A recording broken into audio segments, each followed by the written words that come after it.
ఈ జోన్కి ముఖ్య అతిథిగా గౌరవనీయులు పెద్దలు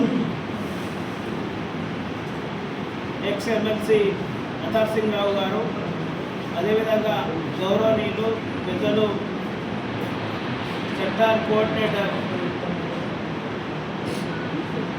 సురేష్ ఆర్య గారు, తెలంగాణ స్టేట్ కోఆర్డినేటర్ చంద్రశేఖర్ ముదిరాజు గారు, ఈ zone chief zone incharge Raghava Dayanand గారు, జోన్ నాయకుడు తమ్ముడు, వీళ్ళందరూ మరియు ఈ జోన్కు సంబంధించిన అందరి నాయకులకు మనస్ఫూర్తిగా నేర్పించారు. సోదరులారా, బహుజన్ సమాజ్ పార్టీ తెలంగాణ రాష్ట్రంలో చాలా బలమైన పార్టీగా మారబోతుందనే విషయం మేము స్పష్టం చేస్తున్నాం. దానికి సంకేతమే ఈ రీసెంట్గా ఒక 4 నెలల కాలంలోనే బైంజీ గారి బర్త్డేను వేల సంఖ్యలో జరపడం జరిగింది. బాబాసాహెబ్ అంబేద్కర్ బర్త్డేను వేల సంఖ్యలో, మీకు తెలుసు, రీసెంట్గా వరంగల్లోనే ఒక 3 నుంచి 4 వేల మంది ఒక జోన్ మీటింగ్ చేయడం జరిగింది. అదేవిధంగా మాన్యవారి కాన్స్టిట్యూషన్ మీటింగ్ కూడా ఆ విధంగానే చేయడం జరిగింది. ఈ మీటింగ్ల అనంతరం మేమన్నీ కూడా సమీక్ష సమావేశాలు జరుపుతూ ఉన్నాం. అంటే జిల్లా కమిటీలు, కాన్స్టిట్యూన్సీ కమిటీలు మరియు ఇప్పుడు మొత్తం కూడా మండల కమిటీ, సెక్టర్ కమిటీ వరకు కూడా మేము నిర్మాణపరంగా చెక్ చేయడానికి, సమీక్ష చేయడానికి ఈరోజు వరంగల్ రావడం అనే విషయం జరుగుతుంది. సోదరుల తెలంగాణలో ఏదైతే ప్రజా రాజ్యం పేరు మీద లేకపోతే తెలంగాణలో సమాజము అందరినీ సమానంగా చూసే తెలంగాణ పాలన నడుస్తుందని ఏదైతే మన రేవంత్ రెడ్డి గారు చెప్తున్నారో, అది రేవంత్ రెడ్డి గారి పాలన కేవలము ధనవంతుల కోసమే కదా తప్ప అది పేదల కోసం కాదనే విషయం 2 రోజుల ముందు నుంచి తెలుస్తుంది. సిట్ అనేది ఏర్పాటు చేసి ఏదైతే సెంట్రల్ మినిస్టర్ బండి సంజయ్ గారి కుమారుడు యొక్క భగీరథ ఉన్నాడో ఇప్పటి వరకు కూడా ఇంకా అరెస్టు చేయకపోవడం,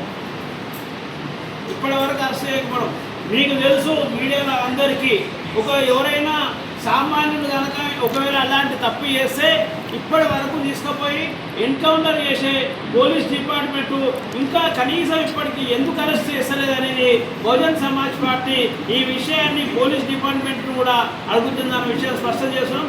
బహుజన్ సమాజ్ పార్టీ డిమాండ్ చేస్తున్నది ఇమ్మీడియట్గా బండి భగీరథను అరెస్టు చెయ్యాలి. మీకు తెలియకుండా ఎక్కడ పోయే అవకాశం లేదు. ఆయన సామాన్యుడు కాడు, ఆయన సెంట్రల్ మినిస్టర్ కొడుకు. ఇంకో విషయం కూడా చెప్తున్నాం రేవంత్ రెడ్డి గారికి బహుజన్ సమాజ్ పార్టీ తరఫున ఏం చెప్తున్నామంటే, సామాన్యుల మీద ఇట్లాంటి ఇన్సిడెంట్ జరిగితే కొన్ని 2-3 రోజులు చర్చ జరిగే అవకాశం, కానీ సెంట్రల్ మినిస్టర్ కొడుకు కాబట్టి ప్రతి గ్రామానికి, ప్రతి మనిషికి ఈ సమాచారం చేరుతుంది. ఈ ప్రభుత్వం పేదల ప్రభుత్వం కాదు, ఇది ధనవంతుల ప్రభుత్వము. ఇది టీడీపీ, టీఆర్ఎస్, అది ఏది మన బీజేపీ, కాంగ్రెస్ కలిసి ఆడుతున్న నాటకం అనే విషయము ప్రజలకు అర్థమైతే రాబోయే రోజులల్లో, రాబోయే ఎలక్షన్ల కాంగ్రెస్ పుట్టగతలు లేకుండా అవుతుందనే విషయం కూడా మరి రేవంత్ రెడ్డి గారు గుర్తెరగదనే విషయం కూడా స్పష్టం చేస్తున్నాం. సోదరుల రెండో విషయం, నాడు టీఆర్ఎస్ పార్టీ కావచ్చు, నేడు కాంగ్రెస్ పార్టీ కావచ్చు, నీట్ అండి, ఈరోజు నీట్ రద్దయింది. టీఆర్ఎస్లో నీట్ రద్దయింది. లక్షల మంది విద్యార్థుల జీవితాలు ఆగమైనాయి.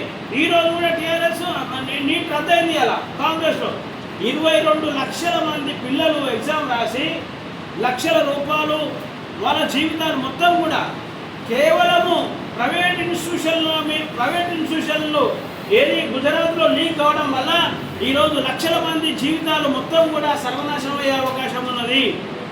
అంటే తెలంగాణలో బహుజనులకు ఒక విషయం మేము రిక్వెస్ట్ చేస్తున్నాం.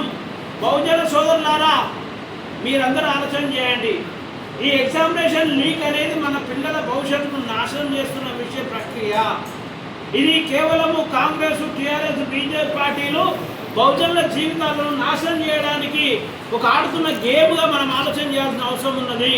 లేకపోతే అగ్రవర్ణాల చేతిలో ఏదే ఎడ్యుకేషన్ నడుస్తున్నాయో వాళ్ళు మొత్తం కూడా డబ్బులు సంపాదించుకోవడానికి ఇది మన పిల్లల భవిష్యత్తును అడ్డం పెట్టుకొని ఆడుతున్న డ్రామా లేకపోతే ఇదని విషయం స్పష్టం చేస్తూ ఈ విషయంలో ఇమ్మీడియట్గా కాంగ్రెస్ పార్టీ ఎవరైతే లీక్ చేసారో వాళ్ళని ఇమ్మీడియట్గా అరెస్ట్ చేసి మరి దానిపై తగు చర్యలు తీసుకోకపోతే మరి రాబోయే రోజులలో బహుజన్ సమాజ్ పార్టీ ఈ విషయంలో తీవ్రమైన ఆందోళన చేస్తుందనే విషయం కూడా మేము స్పష్టం చేస్తున్నాం.